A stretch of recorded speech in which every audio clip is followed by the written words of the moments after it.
Glyphotech. Franklin Crisk did not mind the job, or even his colleagues in the office, too much. Certainly both bored him. No, it was the noise and the heat that were becoming intolerable. Outside the Macabre publishing house building on the crossroads, some men in boiler suits were working on the road, though the noise they made was more like fingernails clawing across a blackboard rather than the juddering of a pneumatic drill, which is what one would expect to hear. It was the middle of summer, but the office workers were forced to close all the windows in order to stifle the sound. Since the company did not regard the comfort of its employees as its concern, there was no air conditioning, and the temperature inside the cramped offices was unbearable. The clean shirt he'd donned this morning was soaked with sweat, and his head throbbed painfully. He wondered how he'd wound up being employed in this company, housed in a whitewashed 4-story structure on the corner of Fitton Square. It was obvious to him now that he had spent too long overseas. 20 years in Kyoto, Japan, had rendered him almost unemployable back in his home country. He had, without being particularly aware of it, picked up the Japanese obsession with ritual and social custom to the degree that even his speech patterns betrayed a clipped formality that set him apart. This job at the Macabre firm was the only vacancy that had been offered to him, despite several other fruitless positions he'd applied for, and which he felt he was more qualified. His work was drudgery, inputting book royalties onto a computer system, printing them out and then mailing the statements to authors. It meant 8 hours staring at a dim monitor screen. The computers utilized by the firm for the tasks were almost obsolete. Their lack of modernity meant that there was no spare memory capacity for any other programs that might serve as a welcome distraction. There was no access to the Internet, or even an email facility to connect him with the world outside. And now this ceaseless noise and heat. The worst of it was that the laborers always worked behind a tall screen that they'd erected, and no one could see just what it was they were up to. The junction looked like a patchwork quilt with different shades of gray indicating the age of the tarmac that had been overlaid there. The men were only glimpsed when they emerged from behind their screens, walking to or from their dirty green van. Strangely, one never seemed to see them carrying shovels or pickaxes. Invariably clad in their nondescript black boiler suits, despite the heat, the operatives were not of the type that one would willingly approach directly in order to ask their business. They had none of the raucous bonhomie common to laborers, but were silent, smiling individuals, with pale white faces, mouths like a slash, and eyes like huge ink blots. Their abnormally long hands and fingernails were caked with dirt, and one of Crisk's office colleagues joked that perhaps they dug with their bare hands. The name on the side of the vehicle read Glyphotech Reconstruction Company, but when one of the Macabre staff dialed the telephone number that was also blazoned across the side of the van, he said he obtained a connection that rang without ever being answered. After a few days, however, the screens were taken away and merciful quiet reigned again. Strangely enough, this happened to coincide with the onset of thunderstorms after the intense heat, a double relief, since as well as the irritating noise being gone, the temperature dropped. "Sir," said Crisk in that clipped Japanese manner that he could not shake off since his return to the West, "please be good enough to explain. You say that I should go, but why you have not made clear. Respectfully, I ask, of course." "I am just," James O'Hara responded, wincing as he listened to Crisk's strangled English, "making a suggestion that may improve your quality of life. I've been watching you for a while, and it seems to me that you're down in the dumps a lot of the time. What Glyphotech can provide is a focus in your life, a way of realizing possibilities that you yourself might not have thought of." Crisk stared at O'Hara for a brief moment, considering what response he should give. His superior merely stood there, smiling with his hands folded behind his back. Crisk remembered the name Glyphotech. It had been written on the side of the van of the workers who'd been digging up the crossroads weeks before. But he could not fathom just what they had to do with this other venture. As if picking up on his thoughts, O'Hara interjected. Yes, he said. Glyphotech is a diverse company. As well as undertaking the reconstruction of buildings and roads, their course of psychological transformation is one of the other aspects of their enterprise. I really would recommend that you take the course, Crisk. Bear in mind that several of your colleagues have already signed up, and not to do so might appear, well... He had to say no more in order to convince Crisk. Here was his office superior telling him that it was best to conform. The idea of falling out of favor was not pleasant to Crisk. He needed the job, even though he was bored by it. He had a duty, after all, to Macabre Publishing Company. Sir, he replied, stifling the slight bow he wanted to make by force of habit. Of course I agree. Further discussion not necessary. Let me know time and meeting place. Gladly I will take part. When Crisk got back to his desk after the meeting with O'Hara, he discreetly asked his office colleagues whether they too had been asked to attend this course run by Glyphotech. All had been requested to do so, some, they said, with the clear implication that not to accept O'Hara's suggestion would be severely frowned upon. From what Crisk could gather, most of his co-workers viewed it as some kind of motivational seminar that would improve efficiency in the workplace and raise staff morale. Later that same day, one of the office juniors came around the various departments to hand out flyers. The heading bore the logo of Glyphotech Reconstruction Company, with the same design that Crisk had seen blazoned across the side of the workman's van.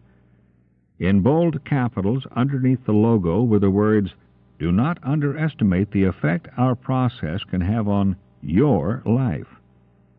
In smaller characters beneath this was the following short text. Do you feel drained, hopeless, or adrift, at the mercy of what life throws at you instead of in control of events? We guarantee to provide empowerment and a sense of purpose you might never think you could achieve. Using our proven mental technology, you will overcome all obstacles without fear. You will enjoy a renewed sense of purpose and success in both your private life and in your workplace environment. Attend our introductory seminar in the spirit of openness and friendship. Your life is too urgent to waste. Join us. The flyer provided details of where and when the seminar was to be held. At the Grantham Hall Hotel, only a few minutes' walk from the Macabre Publishing House's offices. When Crisk saw the hours involved, however, his spirits sank. It was a 2-day affair, lasting from 10 a.m. in the morning until 10 p.m., and repeated the next day. Moreover, it was to take place this coming weekend.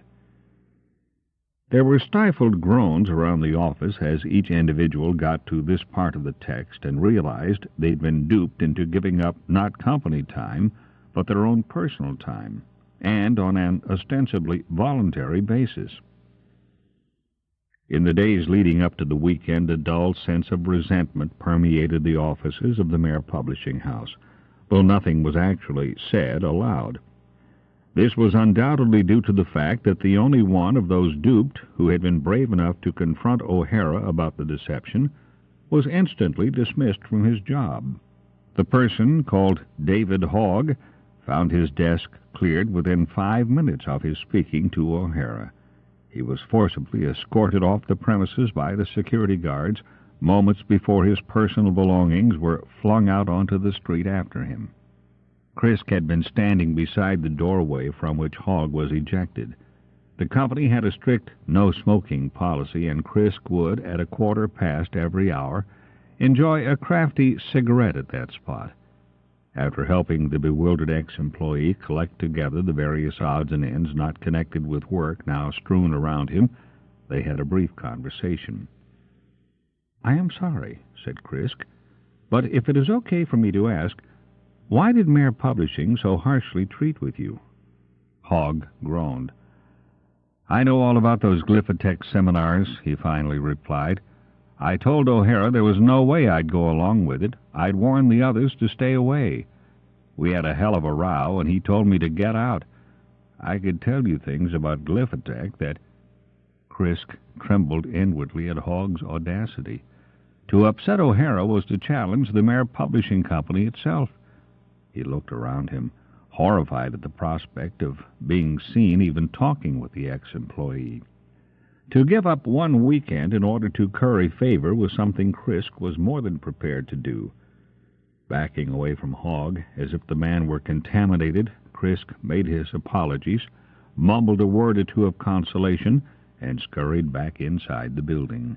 Crisk knew that O'Hara would find it easy to justify Hogg's immediate dismissal, for he had only very recently been hired by the company and was often drunk at his workstation. When Crisk was back and seated at his desk, he again looked over the Glyphotech flyer that had been handed out to everyone. Surely it was a wild overreaction to make so much of a fuss over what seemed to be nothing more than a motivational seminar. At 10 a.m. sharp, O'Hara had warned everybody that being late for the seminar would not be looked upon kindly. On Saturday morning, Crisk was seated amongst about 100 other people in a ballroom within the Grantham Hall Hotel. There were the usual murmurings and muted conversations one would expect amongst a crowd of that size. As he looked around, he spotted a number of his work colleagues and nodded at them in recognition. Seated right at the front, he noticed, was O'Hara. At the end of the room was a stage, a raised dais, and behind it a screen on which slides could be projected. Someone at the front of the room made a signal to a person at the back, and the heavy paneled doors opened to admit a figure. The man, immaculately dressed in an expensive tailored suit, walked confidently down the aisle between the rows of seats towards the dais. His bearing was impressive. He seemed to exude an aura of unshakable confidence. And yet, at least to Crisk, there was also something of the arrogant mixed in with it. The man mounted the platform behind the dais and smiled dazzlingly. He was in his mid-40s, and his well-groomed black hair was swept back high over his forehead.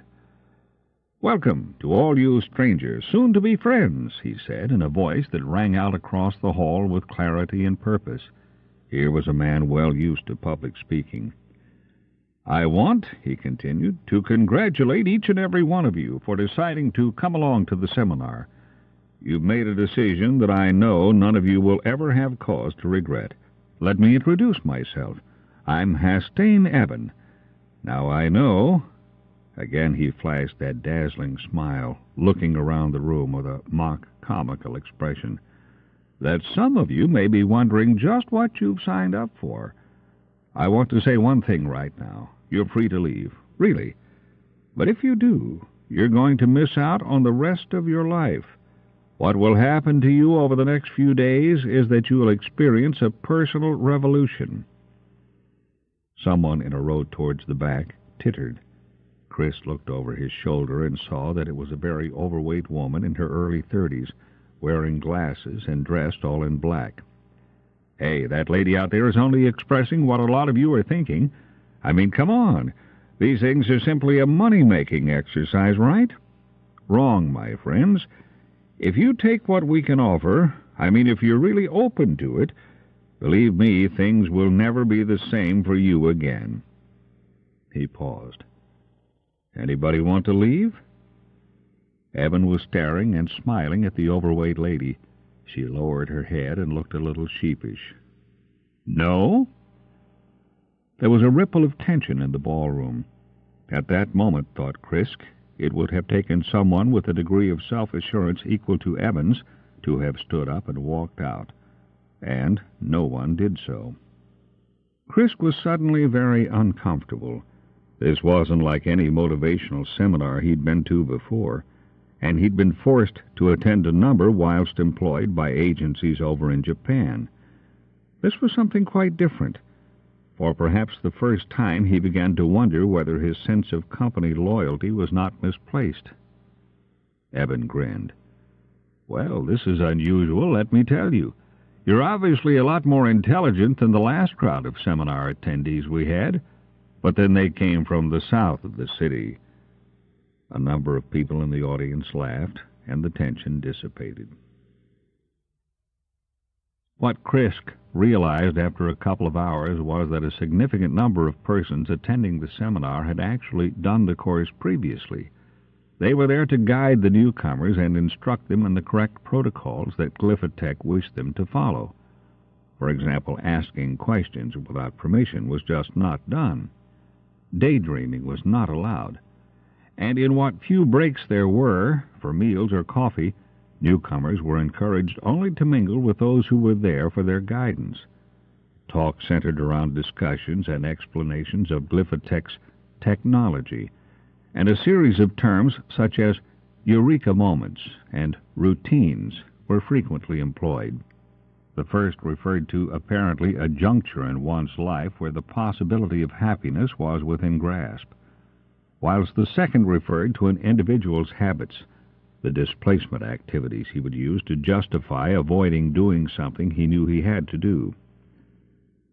There were many more such terms, but Crisk lost interest in hearing about them. It seemed to him that this was simply some junk mixture of psychology, counseling, with elements of Zen Buddhism tagged on to give it an ethereal sheen. What came next turned his stomach. Back in the ballroom, persons were encouraged to come up to the microphone on the dais and expose their weaknesses, traumas, and failings before the rest of the attendees. By the time the 10th had gone up, she seemed to be well versed in this form of communal confession. Crisk actually suspected that many welcomed the opportunity to bare their souls again in public.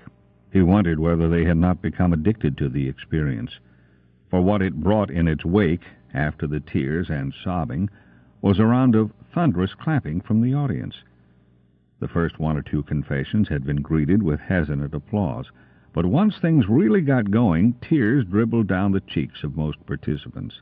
Such was the wave of warmth and mass acceptance generated, it was with great difficulty that Crisk restrained himself from joining in with the process and advancing up to the dais himself. He could not help noticing throughout this part of the seminar that O'Hara kept glancing back at him from the front of the hall. Crisk was the only one of the Mayor Publishing employees who had not yet succumbed to the hysterical atmosphere in the room. Evan returned to make periodic appearances on the stage, one of which was to explain the concept of monologues Glyphotech had developed. "Monologues," Evan said cheerfully, his teeth flashing with that fake smile, "are the way we come to interpret what's happening to us and of dealing with things that make us uncomfortable. Now, let's take an example. Say your boss shouts at you because you're late for work. What's your reaction? You're angry, you're annoyed, you make excuses to yourself, and then you convince yourself he's a bad person just because he's made you upset. You're using your monologue to avoid dealing with the real issue. Now, here's the deal. Don't get upset. He's not the problem. You're the problem. Yes, get that and get it good. You see what I mean now? A monologue is when someone is talking to himself and not listening to someone else because he's angry or afraid. Aren't some of you doing that right now? Even when I'm talking?" Crisk squirmed uncomfortably in his seat. All the people around him were now nodding enthusiastically, as if light bulbs had been turned on inside their minds. They were hanging on Evan's every word. A horrible kind of blind faith and exultation spread palpably throughout the ballroom. After Evan stopped speaking, he invited people to share their own examples of monologues with the rest of the group. There was almost a stampede to the dais, and a queue had to be formed. One after the other, people poured out their stories of how they'd neglected their mothers, their children, even their work, because they'd shifted the blame unreasonably instead of taking responsibility themselves. Yet what was worrying, at least to Crisk, was that he felt that some of these people had, by any reasonable and objective standard, been right in feeling resentment. One person told how he came to detest his dying mother, who had been bedridden for 4 years. He'd cleaned up after her, fed her, and the only thanks he'd got was to be told that she hated him and wanted to see her daughter, who could not bear to see her in that state. Why shouldn't this person have had the right to resent such ingratitude? It was clear that he loved his mother, but to deny him access to a quite natural response, where was the logic in that? Another person told of being raped and was encouraged to forgive her attacker, to declare that she bore some complicity in his attack. And this plainly was not the case except through an almost deranged reading of the facts. Rather than the light that had illuminated all those other minds in the hall, a cool and comforting darkness like shade in the summer sun entered Crisk's own mind. I don't want my pain blanked out, he thought to himself. I need to keep my pain. It is a part of who I am, every bit as integral as the joy I felt. It is not a mental cancer. And to his own astonishment, and that of all the others in the ballroom, he calmly rose to his feet, ignored the cold glare of O'Hara, and walked out. "Please excuse," he muttered in his strange English to anyone who might listen, "but this is no more than simple brainwashing exercise." Outside the ballroom, in the corridor, a man whom Crisk didn't recognize accosted him. He was flanked by two boiler-suited operatives, the kind Crisk had seen emerging from the Glyphotech van that had been parked outside the Macabre Publishing Company. "Are you leaving?" the man said, in a tone that was firm, yet offered the prospect of reconciliation. "I'd advise you not to. The very fact that you desire to quit now is the strongest indication of how much you are in need of our assistance." He didn't acknowledge the presence of the two menacing figures either side of him, though their unspoken participation in this blatant attempt at coercion was clear. Crisk saw that the workers of Glyphotech looked even weirder close up than from a distance. For some bizarre reason, the sleeves of their black boiler suits were too long and flopped over at the ends, totally concealing their hands. Their deathly white faces were absolutely expressionless, so much so that their features, the slash-like mouths and ink-blot eyes, looked uncannily as if they'd been worked into soft white putty rather than flesh. "I made a stupid mistake," said Crisk. "Absolutely the blame is mine. Further explanation not necessary. Now I will go." The other man just stood there silently, as if weighing up his options. Crisk became uneasy. His eyes flickered to the name badge the man wore. No one was permitted to remove them whilst the seminar was in progress, and to the indistinct faces of the Glyphotech operatives. He addressed the man personally. "Mr. Collins, I will have you let me pass," said Crisk, his voice admirably level and betraying no sense of the fear gnawing at his innards. "Have told friends that if I do not call them at 5 p.m. they are to come here and collect me, if necessary with police, reason being pre-warned by colleague against attendance at Glyphotech reconstruction seminar. Such precaution unfortunate, but necessary, I felt." "Not in the least necessary, I assure you, Mr. Crisk. We are not in the business of press-ganging people into our circle of friends. If you feel that you must leave, then do so. You are free to make whatever choice you wish," Collins replied. There was an edge in his voice, though, and the last few words were almost a hiss. Crisk brushed past the three men, through the lobby and out of the Grantham Hall Hotel. He was already beginning to dread the reception he would receive from O'Hara when he turned up for work on Monday morning, if, that is, he still had a job at the Macabre Publishing Company. End of Side 6. But on Monday morning it was as if his conduct were forgotten. O'Hara greeted him with a pleasant smile, though Crisk admitted to himself that the sight of O'Hara grinning was horrible in its own way, and Crisk began his computer inputting as usual. He did detect a new furtiveness in his office colleagues, however, but it was hardly sinister, more like they felt somewhat sorry for him. He could not help noticing that they now employed Glyphotech terminology in a lot of their talk, and went about their duties much more assiduously than before. It was only after he got home to his flat that same evening that he was made aware there were, after all, certain consequences resulting from his having failed to complete the seminar. The phone rang at 7:30 p.m., just as he was preparing some sushi for dinner. "Hello, Mr. Crisk. It's John Collins here from Glyphotech.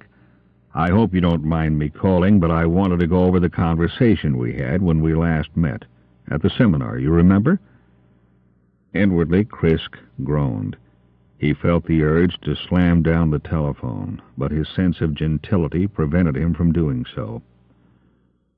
"To speak the truth, nothing more to say," Crisk responded, now busy preparing food. "Cannot talk, even prefer not to—" "This won't take long, I assure you," Collins said, cutting in. "I just wanted to let you know that there's another course beginning at the end of this week, and that we'd be happy to welcome you along. Forget what happened before and make a fresh start.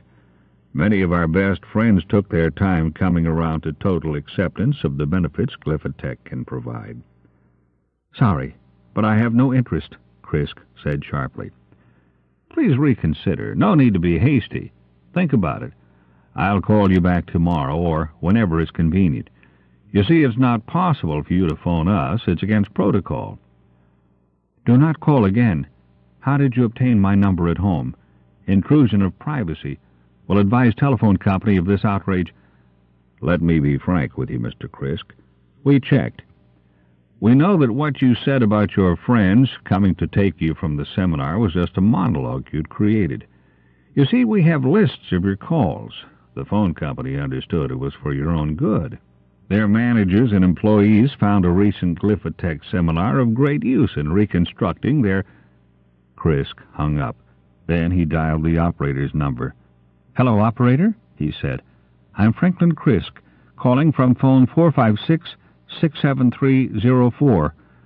I wish to report unwelcome intrusion of privacy by Glyphotech "Of course, sir," a dull voice cut in. "I'll transfer you to the appropriate department." But the number he was transferred to just rang and rang without ever being answered.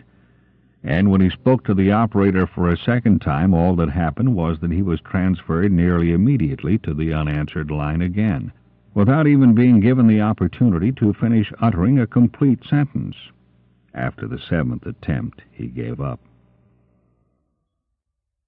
A scant 2 days later, Crisk realized that what he had at first taken for amused condescension on the part of O'Hara and his office colleagues was the primary stage of tactical psychological warfare. Crisk suspected that he had initially been given the benefit of the doubt. Their self-belief in the validity of Glyphotech's reconstruction seminar made them think that he would eventually come to embrace its tenets, despite his faltering start and refusal to cooperate.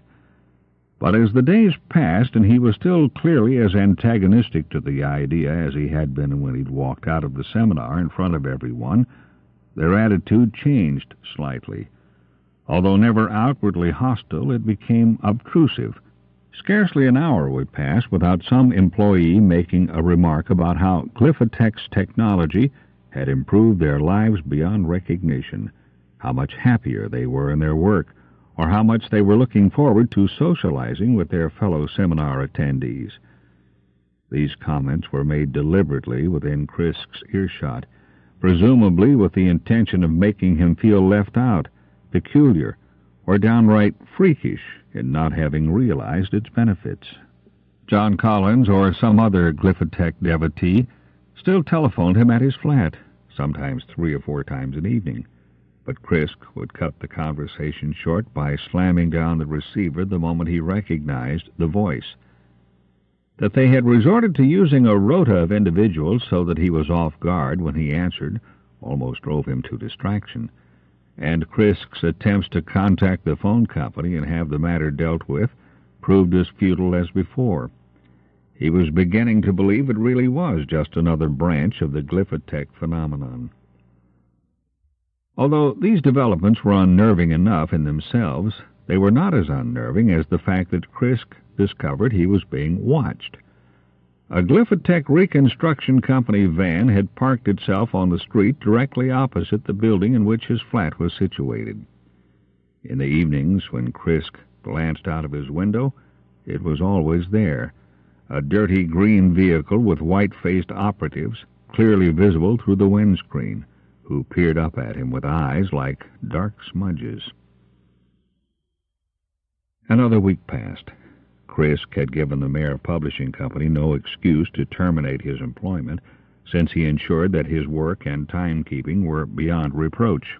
O'Hara and his colleagues became increasingly resentful of his intransigence, and their former cheerfulness seemed somehow brittle, as if his own presence was a factor in their discomfort. Whether this was the case or not, he was sure they would never dare admit to it. He began to suspect that the persons who had completed the seminar and who claimed to have got the most from it harbored a real sense of dread at letting Glyphotech down by admitting any tiny doubt as to the success of their psychological reconstruction. All of them were now paying considerable amounts of money in order to attend advanced courses. The Macabre Publishing Company gave interest-free loans to those who could not afford to pay, so that their continued participation was ensured. The effect the stress had upon Crisk was that he suffered episodes of insomnia. Still, he felt some comfort, at least, from the fact that the Glyphotech rota of phone callers had finally ceased their campaign to persuade him to change his mind. However, when at work and when walking home to his flat from the office, he thought he detected unusually intense and hate-filled stares from passers-by. Moreover, he could not rid himself of the persistent notion that he saw alarming physiognomic alterations in large numbers of the people whom he encountered.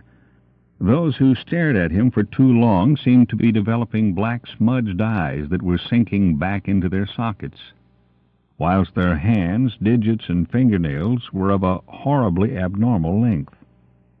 An open-top lorry carrying scaffolding equipment had recently joined the van parked outside Crisk's flat.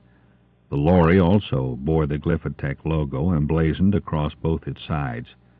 Crisk had noticed that the company had recently added scaffolding to its ever-growing list of enterprises. It made some vague sense, seeing as they had, he'd read in a newspaper, secured contracts to refurbish a large number of buildings throughout the city. The latticed scaffolding structures and plastic-sheeted fronts with their logo were becoming evident almost everywhere one looked. Although Crisk hoped that this new activity might at least divert some of their energies away from their bogus psychological reprogramming of the populace, he tried to avoid passing buildings fronted by the Glyphotech scaffolding as much as possible. From behind the sheets of opaque white plastic attached to the poles and clamps, he clearly heard the sound of scratching, as if dozens of long fingernails were clawing over and over again at glass, brick, and concrete. In order to calm his nerves after his fractious working day, Crisk would often pass a couple of hours drinking in a bar in a back street close to the Macabre Publishing Company's offices. None of the other employees spent time at this bar anymore, teetotalism being Glyphotech protocol. It was a quiet, dark place, and good for quiet reflection. As he sat there sipping a pint of beer, a man whose head was wrapped in bandages entered. Crisk tried not to stare, but couldn't help pity the fellow. He must have been involved in quite a nasty accident. Instead of going up to the counter, however, the stranger made straight for Crisk and slumped in the seat directly opposite him. "How are you, Crisk?" he said in a voice that, though croaky, Crisk recognized as belonging to the former Macabre employee David Hogg. "I have troubles," Crisk replied, "but none to compare to your own, I think. You have met with an accident, I suppose. It is very unfortunate, especially coming after your dismissal." Hogg's eyes, staring out through holes in the bandages, were watery. Beneath the wrappings there seemed to be neither a nose nor cheeks, only deep hollows. He spoke again. I thought that those at Mare who didn't succumb to the Glyphotech brainwashing might come in here now and again for a drink. The converts hate the stuff, of course, but I admit that I didn't think you personally would reject the seminar, seeing as you were such a loyal company man. Crisk wasn't certain whether Hogg was complimenting or denigrating him, perhaps a mixture of both. Glyphotech repulsive organization, Crisk said. Attack free thought, harasses ones who speak against it. Any honorable man who understands duty would do as I did. Could you buy me a drink, Crisk? I'm sorry to ask, but I have no money, and I need one rather badly. In return, I'll give you some advice. It's a small price to pay in exchange, believe me. Advice? Explain, please. After the drink, Hogg responded. Crisk returned to the table with another beer for himself and a double scotch and soda for Hogg. He guzzled the amber fluid rapidly through the mouth slit in his wrappings, spilling a few drops onto the bandage around his chin. How far into the seminar did you get? Hogg asked, putting the half-empty glass down. First day, about 5 hours. Left when... I did the whole day, Hogg cut in, and most of the next. They nearly got me. That was back before I joined Mare. I left my previous job because I saw what the Glyphotech seminar did to the company. But Glyphotech wouldn't let me reject what it was offering. They kept phoning me at home. And then my office colleagues ostracized me for not enrolling, since they themselves had all done so. By now you must be experiencing something similar. Crisk nodded. He felt a deep sense of shame at having badly misjudged Hogg. They no longer ring me, Crisk responded. Hogg seemed to be agitated rather than soothed by the news. You realize they don't actually have a working center of operations, don't you? Hogg continued. I mean, they say they do, but it's just an empty old office somewhere with a desk and a telephone and no one around to answer it. The calls they harass you with don't come from there. I don't even know if that swine Evan has ever been to the office. It's against protocol to ask about the place. The bandaged man reached for the remains of his scotch and soda and downed it with a single gulp. Another, how about? Crisk asked him. Get the bottle, Hogg replied, coughing a little as the alcohol made his throat tighten. The two men drank heavily. You know, Hogg said, his voice slightly slurred by the booze, what happens on day 2? They tell you about the core of their mental technology. The bastards repeat their propaganda over and over again until it begins to make sense, until, as they say, you reach the understanding. It's called the suicide resolution. Funny, isn't it, in a grim way? The suicide resolution. When you accept that final piece of the jigsaw, you belong to them, utterly and totally. I didn't.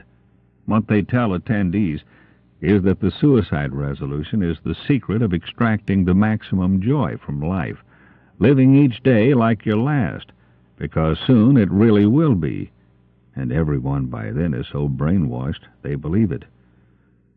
Too fantastic. Ask people to kill themselves? Crisk responded. Such things cannot be, except in trashy horror tales of the worst type. Why not inform the police? You don't understand. They run everything, Hogg spluttered. Anyway, you didn't get as far into it as I did. By day 2, you'll swallow all they say. Brainwashing only works when the victims refuse to accept they've been brainwashed. The suicide resolution is bad enough, but it's what comes after that's even worse. Things don't end there. Suicide's just the beginning. The technology somehow works on parts of the brain we don't normally use. It ensures you come back afterwards so that they can carry on with the reconstruction process. Carry on with it even after you're dead. Glyphotech never let go. Never. Ever. Crisk suspected Hogg had gone mad. He was pointing to the bandages in which his head was swathed. I'm telling you, they nearly had me, Crisk. Leave while you still can. Don't hang around like I did. Those ghouls managed to get to my face before I... Crisk stumbled to his feet. He didn't care whether Hogg was telling the truth or not. He could take no more, and left the bar without looking back. "Get out of the city, Crisk," Hogg cried behind him. "When they stop calling you, it means they'll take more drastic measures." The next day, Crisk left the Mayor Publishing Company for good. What Hogg had told him the previous night made a horrible kind of sense, even if he could not accept every word of it as literal truth. He had, however, noted the same physiognomic mutations occurring in his office colleagues that he'd observed develop in the people on the streets. Perhaps it was some disease, but he was baffled at the fact no one had commented upon its having been allowed to spread unchecked. He would quit his job without giving notice, go home, pack some of his belongings in a couple of suitcases, and leave the city by the first available train out. Unless he took this decisive action, he felt he might well trip over the edge of reason and go completely insane, as Hogg had done. He told no one of his plans and walked out of the Mayor Publishing Company at 6 p.m. as usual. Only O'Hara saw him depart, and to Crisk's horror his boss raised a hand with abnormally long digits and nails and gave him a mock-ironic farewell wave. There was a horrible, knowing smile beneath his smudgy eyes. It was a 10-minute walk, at a leisurely pace from the office to Crisk's flat, but he covered the distance in half that time, breaking into a trot as often as he could, and only slowing to a normal pace when breathless. Already he was going over in his mind what he would take with him: the bare essentials, cash he'd saved for an emergency, some clothing, toiletries, and perhaps one or two treasured items he'd brought back from Kyoto, his tea set and sake bowls. Yes, they had wabi and could not be left behind. Crisk tried to avoid looking at the people he passed in the street and at the buildings. He knew the way almost by instinct in any case. When, however, he finally reached his flat, he saw, with a jolt of panic, that Glyphotech scaffolding covered the front of the building all the way to the top. On the other side of the street, the truck with the poles was no longer there, though the other vehicle, the dirty green van, remained. However, there didn't seem to be any Glyphotech operatives inside. Had he not needed the cash he'd put away in the drawer of his bureau for the train fare, he would have abandoned any notion of going up to his flat, deeming the risk too great. Instead, he stood out on the street and then cautiously moved towards the sheets and poles, straining his ears to detect noise from within the structure. He waited for several minutes, but heard nothing. Perhaps, if he were quick, he might get in and out without being noticed. Crisk always bolted his windows from the inside and was confident that any break-in would have aroused too much attention, so he doubted that intruders were lying in wait for him within the flat itself. He let himself in through the front door, passed along the hallway, and ascended the stairs. The light bulbs had blown on the second floor, so he had to pass through a pool of darkness before reaching the third, where his own flat was situated. Unlocking it quietly, he opened the door halfway, reached in and turned on the light switch just to the right of the entrance. Then he entered. Everything was as he'd left it that morning, and he saw with relief that the windows were still bolted and closed. The scaffold platform and its opaque plastic sheeting closed off the usual view. But there was no one out there. He left the door slightly ajar behind him for a quick exit should it prove necessary. After removing the cash from his bureau and transferring it to his wallet, he took 2 suitcases from underneath his bed and began packing them as swiftly as he was able. The tea set and sake bowls were the most troublesome, as they were quite delicate and required careful wrapping in layers of newspaper. Then he heard loud scuffling noises. Several people seemed to be frantically climbing the ladders that led from one platform of the scaffolding to the next. They were headed in his direction. There could be no doubt about it. Crisk spun around to the door, his only escape route, and saw a horribly long hand snaking around the edge, as if someone were about to push it open and enter his flat. He dashed across the room and tried to jam the door shut, trapping the hand. It was attenuated and spider-like, and the fingers twitched convulsively as Crisk put all his weight into his shoulder, ultimately succeeding in forcing the door shut. As it closed tight, the digits on the hand squashed and broke off, as if made from damp putty. Directly behind him, Crisk heard the sound of fingernails scratching upon the window pane. He turned and saw half a dozen deathly white faces leering through the glass. The things were all clawing idiotically at the surface. Crisk picked up the telephone and frantically dialed the operator. He was transferred to another line at once without saying a word, and heard the familiar ringing tone begin. Perhaps if he could get through to Glyphotech, he hoped, if he could persuade them he'd changed his mind, there might still be a chance. "Answer it," he mumbled to himself. "Answer it, answer it."